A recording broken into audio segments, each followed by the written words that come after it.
अगोदर सरांनी वर्गामध्ये सगळ्या मुलांना विचारायचं ठरवलं की बाबा मोठे झाल्यावर तुम्ही काय होणार. पहिल्या बेंचवर बसलेल्या मुलाला उठवलं आणि सर म्हटले अरे बाबा तुला काय व्हायचं. ते म्हटलं मी तलाठी होणार. म्हटले का बाबा तलाठी व्हायचं. ते काय नाही एक उतारा दिला का 100 रुपये मिळतात. त्याच्या पाठीमागच्या मुलाला विचारलं अरे तुला काय व्हायचं. तो म्हणला मला पोलीस व्हायचं. काठी आपटली की पैसे पडतात. त्याच्या पाठीमागच्या मुलाला विचारलं बाबा तुला काय व्हायचं. ते म्हणून मला शिक्षक व्हायचं.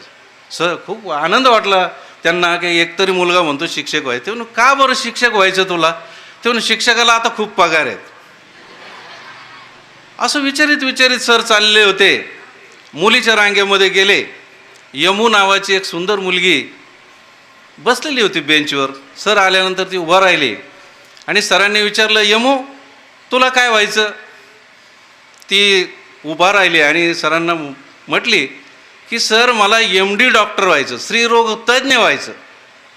खूप अभिमान वाटला सरांना. अरे वा काय जिद्द आहे मुलीची. असं विचारित कोपऱ्यात गेले. कोपऱ्यात एक पोरगं बसलेलं होतं. काय चाललंय त्याला काही समजत नव्हतं. डुकल्याच घेत होतं. सरांनी त्याला उठवलं. म्हणले अरे बंड्या उठ तुला काय व्हायचं. ते पटकन उभं राहिलं. छाती काढली. म्हणले सर मला यमूचा नवरा व्हायचं.